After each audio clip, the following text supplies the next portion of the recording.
अस्सलाम वालेकुम। Voice of America Washington की उर्दू सर्विस आपसे मुखातिब है। पेश खिदमत है वीकली हाइलाइट्स बहजत जलानी के साथ। प्रोग्राम के लिए मुंतखब रिपोर्टों की एक सौती झलक पहले। My family was one of the हमारा खानदान वहाँ आबाद एक या दो जनूबी एशियाई खानदानों में से एक था। कुछ अरसे तक तो शायद हम वाहिद जनूबी एशियाई खानदान थे और यकीनी तौर से इस कस्बे का वाहिद मुसलमान खानदान। इसका फ़ायदा ये हुआ कि हमें अपनी ऐसी अलग शनाख्त बनाने का मौका मिला जिस पर दूसरी सकाफतों का रंग नहीं था। बाहिम्मत ख़वातीन अपने लिए कामयाबी के रास्ते खोलती चली जाती हैं, चाहे कितने ही चैलेंज राह में क्यों न हो।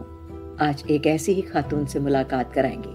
तफसीली रिपोर्ट सुनिएगा। जून का ज़माना और रोज़े हैं। मैं तो अब बाथरूम में जाके लोटे से एक घूंट पानी पी लेती थी और लमिया से कहती थी लमिया माफ करना। चांद देखने के बाद अम्मा की एक आदत थी कि बच्चों का मुंह नहीं देखना, अपना मुंह देखना आईने में। तो हमसे मुंह छुपा के तो आईने में जाके देख के फिर हमसे गले लगाती। जैसा कि आप जानते हैं, हर त्योहार या खुसूसी मौके के साथ हम सब की यादें जुड़ जाती हैं, जो हर मौके पर जैसे आंख के सामने उसी तरह आन खड़ी होती हैं, जैसे अभी कल की बात हो। मेमोरी लेन में ले जाएंगे रमजान के हवाले से।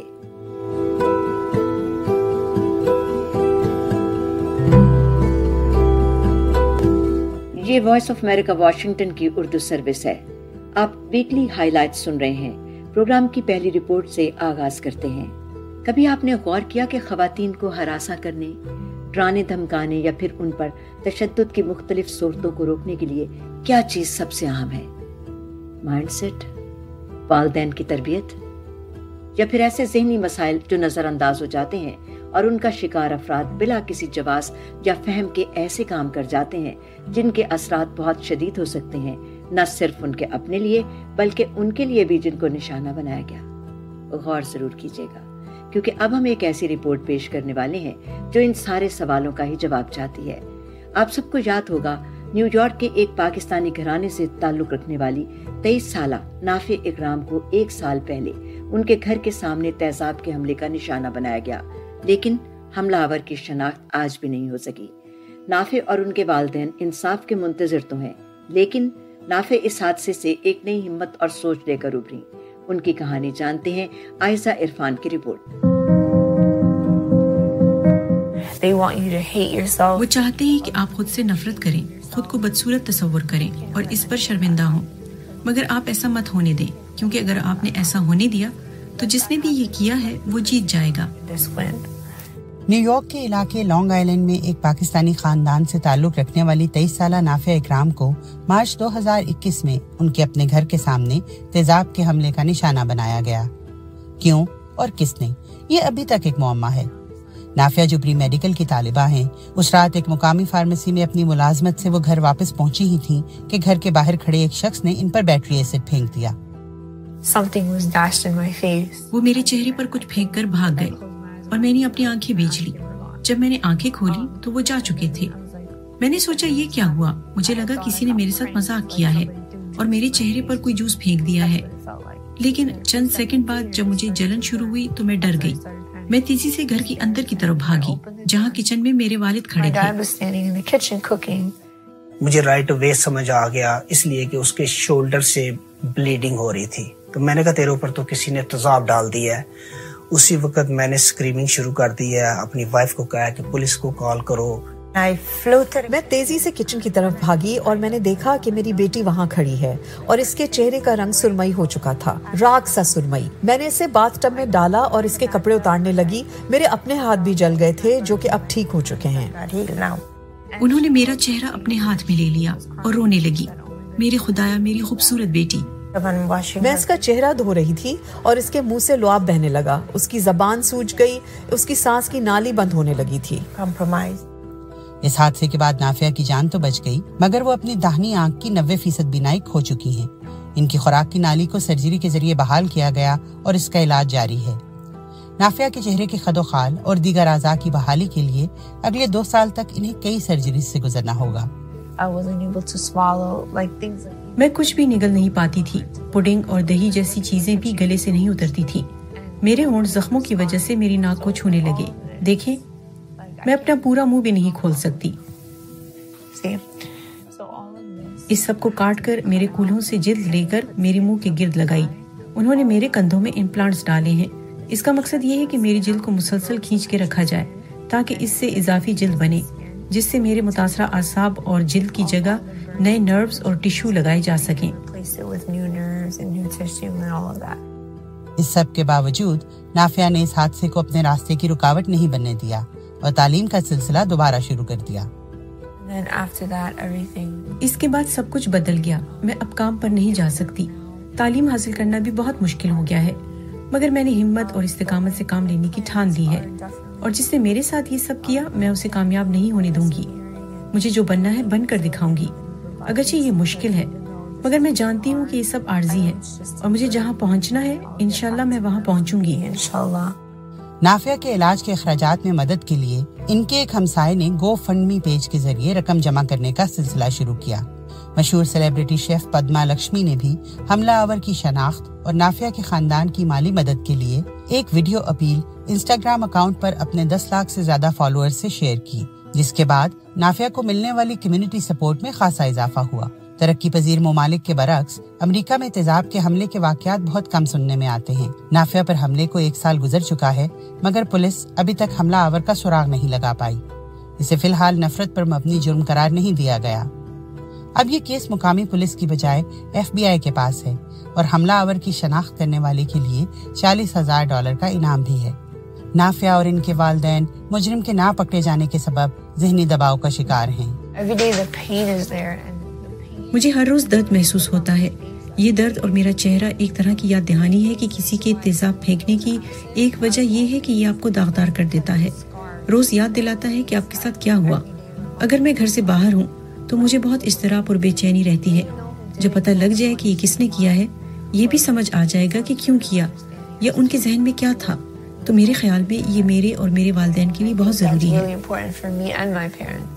सही पूछे तो जो है ना, ये एक ऐसी पेन है कि जिसको ना बंदा डिस्क्राइब नहीं कर सकता। सुबह उठता हूँ तो मेरा ज़हन होता है कि काश के फोन उठ के देखता हूँ, मैसेज देखता हूँ कि शायद कोई पुलिस डिपार्टमेंट से कॉल आई हो कि हमने उस आदमी का पता चला लिया है। अगर किसी ने आपको इस कदर नुकसान पहुंचाया हो तो ये ख्याल आपको रात भर सोने नहीं देता कि ये किसने किया और क्यों। इस इंसान का पकड़े जाना हमारे लिए ज़हनी सुकून का बायस है, और ना भूलिए कि इंसाफ होना तो जरूरी है। शुरू में अपना बदला हुआ चेहरा देखना बहुत मुश्किल था। मैं आईने में खुद को देखती तो रोती थी। मैं छुप कर रोती थी क्योंकि मैं नहीं चाहती थी कि मेरे वालिदैन मुझे रोते हुए देखें। लेकिन वक्त गुजरने के साथ साथ मुझे अपनी जल्द में छुपी खूबसूरती दिखाई देने लगी। मैंने जाना कि अंदर खूबसूरती को तलाश करना होता है। इस तजर्बे ने मुझे ये बताया है कि ये आपकी रूह है, जिसकी खूबसूरती आपके अंदर से आपके चेहरे पर झलकती है। इससे कुछ फर्क नहीं पड़ता कि आप कैसे दिखते हैं, आप कितना जले हुए हैं या क्या दाग हैं आपके जिस्म पर। अहम ये है कि आप किस किस्म के इंसान हैं। जो लड़कियां मुझे देख रही हैं, आप हिम्मत ना हारें। मुझे कुछ वक्त लगा, मगर मैंने खुद में हिम्मत तलाश की। अगर मैं ये कर सकती हूँ तो आप भी कर सकती हैं।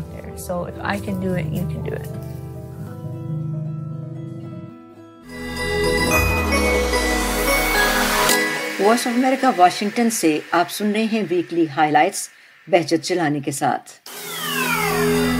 वॉइस ऑफ अमेरिका उर्दू का हफ्तावार डिजिटल शो एन मुताबिक ख़वातीन की सेहत, तालीम और मुआशरती मसाइल पर मबनी उन अहम मौज़ूआत पर गुफ्तगू जिन्हें बेखबरी, लाइल्मी और समाजी रवैयों की वजह से नजरअंदाज कर दिया जाता है। मेजबान है निदा समीर। देखिए एन मुताबिक पाकिस्तान में हर पीर की रात 9 और भारत में 9:30 वॉइस ऑफ अमेरिका उर्दू के YouTube और Facebook चैनल पर।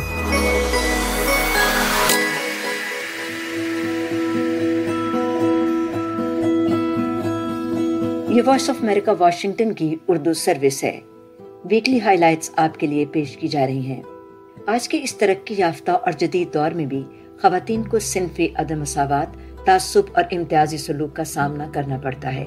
क्योंकि ख़वातीन अब अपने हुकूक के लिए आवाज़ बुलंद करती रहती हैं, लेकिन अब भी दुनिया के कई मुल्कों में ख़वातीन को कई तरह के चैलेंजेस दरपेश हैं, लेकिन वो हिम्मत नहीं हारती और ज़िंदगी में बेहतर से बेहतर की जुस्तजू में रहती हैं। आइए एक ऐसी ही कामयाब खातून से आपको मिलवाते हैं। अमरीकी स्टेट सेनेटर غزالہ ہاشمی اپنا تعارف کبھی پاکستانی کے طور پر کراتی ہیں تو کبھی بھارتی کے طور پر۔ ان کے والد اور شوہر کا تعلق کراچی سے ہے، جبکہ ان کی والدہ بھارت کے شہر حیدرآباد سے تعلق رکھتی ہیں۔ غزالہ ہاشمی نے ریاست ورجینیا کی سینیٹر بننے تک کا سفر کیسے طے کیا، آئیے سعدیہ زیب رانجھا کی رپورٹ میں سنتے ہیں۔ شعر و شاعری سے محبت غزالہ ہاشمی کو اپنے والد سے ورثے میں ملی۔ علی گڑھ سے فارغ التحصیل ان کے والد ضیاء ہاشمی اور شوہر کا تعلق کراچی سے، جبکہ ان کی والدہ کا تعلق حیدرآباد بھارت سے ہے، اور اسی نسبت سے وہ اور ان کے بہن بھائی کبھی خود کو پاکستانی اور کبھی انڈین کہہ کر متعارف کراتے ہیں۔ امریکہ میں ان کا خاندان ریاست جارجیا کے ایک چھوٹے سے قصبے میں آباد ہوا۔ My family was one of the ہمارا خاندان وہاں آباد ایک یا دو جنوبی ایشیائی خاندانوں میں سے ایک تھا۔ کچھ عرصے تک تو شاید ہم واحد جنوبی ایشیائی خاندان تھے، اور یقینی طور سے اس قصبے کا واحد مسلمان خاندان۔ اس کا فائدہ یہ ہوا کہ ہمیں اپنی ایسی الگ شناخت بنانے کا موقع ملا جس پر دوسری ثقافتوں کا رنگ نہیں تھا۔ وہ کہتی ہیں کہ جب وہ دوسری جماعت میں تھیں تو اس وقت انہیں سفید فام اور سیاہ فام امریکیوں کے درمیان نسلی تناؤ کا تجربہ ہوا، جس نے انہیں سکھایا کہ نسل اور ثقافت کیسے کسی کی شناخت اور شخصیت کو تشکیل دیتے ہیں۔ The most painful time though was میرے خیال میں سب سے زیادہ تکلیف دہ وقت وہ تھا جب مجھے، میرے بھائی اور بہن کو ہمارے مذہب کی وجہ سے ہراساں کیا گیا، اور خاص طور پر 1970 کی دہائی میں جب امریکہ اور مشرق وسطیٰ کے ممالک کے درمیان کشیدگی بڑھی تو اس وقت امریکہ میں مسلمان ہونا ایک چیلنج تھا۔ سینیٹر غزالہ ہاشمی کہتی ہیں کہ ان کی دونوں بیٹیوں یاسمین اور نور نے 9/11 کے بعد اسکول میں اپنے مذہب کی وجہ سے شاید ان سے زیادہ مشکل وقت دیکھا۔ both of them have had to live through ان دونوں کو اس ملک میں اس طرح کے اثرات اور مسلمان ہونے کے شعور سے گزرنا پڑا جو مجھے کبھی نہیں کرنا پڑا۔ انہیں ایک ایسی حقیقت کا سامنا کرنا پڑا جس میں ان کے بہت سے دوست اور ہم جماعت اور کمیونٹی نے مسلمانوں کو دہشت گردی کے ساتھ جوڑا۔ انہیں یہ سمجھنا پڑا کہ ان کی اس شناخت کا کیا مطلب ہے۔ 1992 میں انگریزی اور فلسفے میں بیچلرز کے بعد انہوں نے اٹلانٹا کی ایمری یونیورسٹی میں امریکی ادب کے ساتھ ڈاکٹریٹ کی ڈگری لی، جس کے بعد وہ ریاست ورجینیا کے دارالحکومت رچمنڈ منتقل ہو گئیں اور ایک مقامی کمیونٹی کالج میں پڑھانا شروع کر دیا، جہاں انہیں ایسے طالب علموں کے حالات جاننے کا موقع ملا جو سارا دن پڑھائی اور نوکری کے درمیان گھن چکر بنے رہتے تھے، بھوکے کالج آتے اور یہ سوچتے رہتے کہ رات کو سوئیں گے کہاں۔ I knew that we can do better.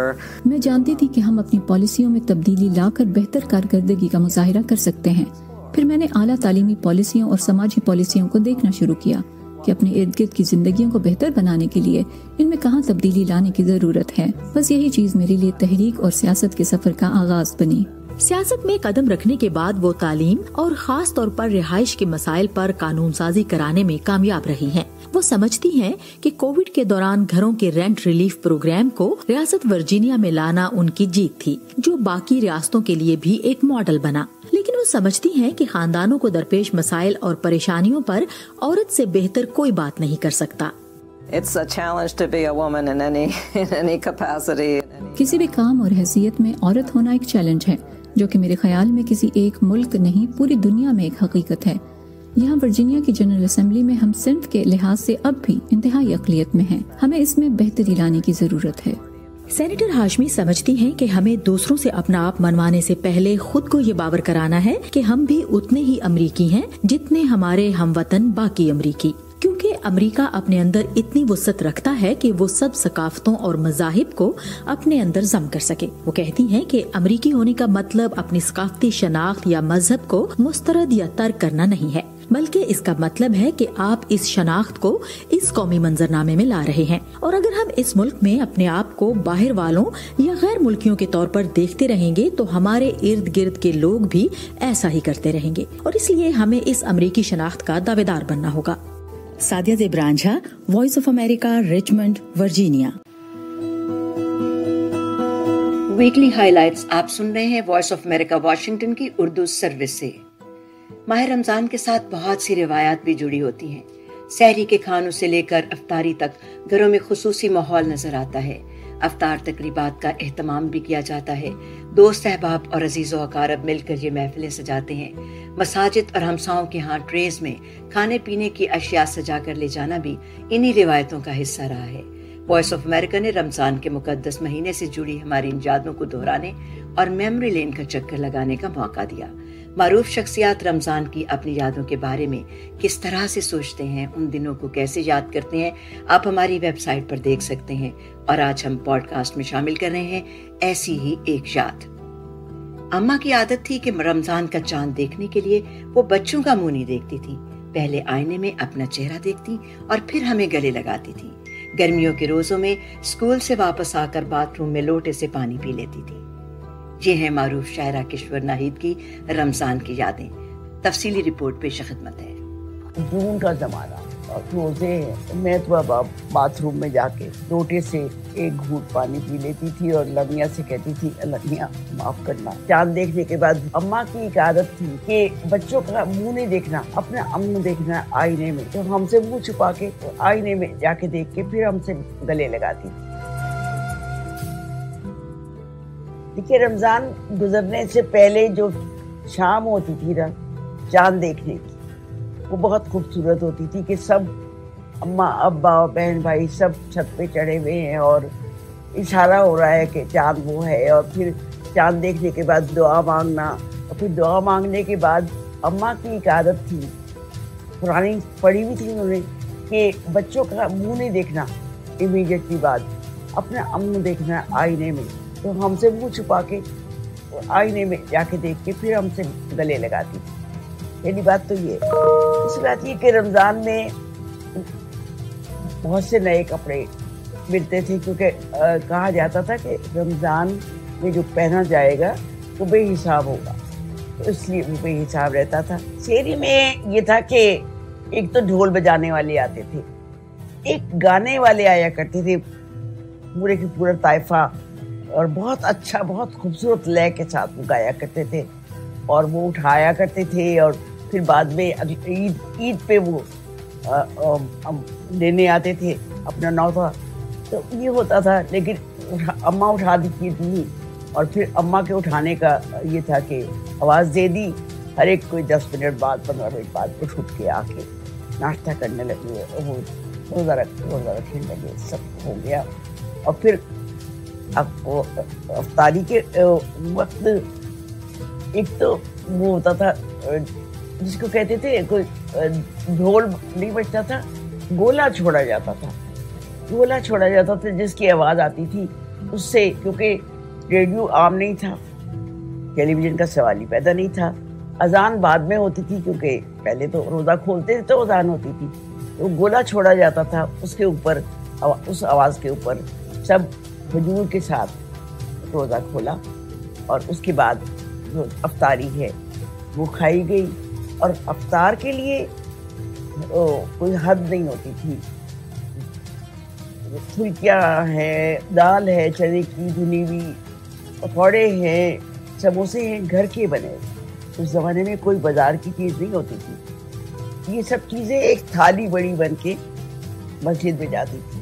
عورتوں کے ساتھ ایک زمانہ وہ ہوتا ہے جب روزے فرض تو ہیں لیکن رکھ نہیں سکتی، تو پھر یہ ہوتا تھا کہ ہمیں اٹھایا جاتا تھا، ہم سب کے ساتھ روزہ رکھتے تھے، تاکہ بہنوں کا یہ نہ پتہ چلے کہ آج کل پیریڈز کا زمانہ ہے۔ اسی طرح افطار کرتے وقت سب کے ساتھ ہوتے تھے، اور اندر چھپ کے جا کے کھانا پڑتا تھا، کبھی سامنے نہیں کھا سکتے تھے۔ تو سب سے بڑی بات ہے جو المیہ سے میں بہت معافی مانگتی ہوں، اسکول سے واپس آئے اور 49 تک ہم وہاں تھے، جون کا زمانہ اور روزے ہیں، اور اسکول سے پیدل آ رہے ہیں واپس، میں تو اب باتھ روم میں جا کے لوٹے سے ایک گھونٹ پانی پی لیتی تھی اور لمیاں سے کہتی تھی اللہ میاں معاف کرنا، میں تمہیں دکھا کے پی رہی ہوں، یہ بڑی پیاس ہوئی۔ یہ گناہ میں بچپن میں 2-3 دفعہ کیا ہے۔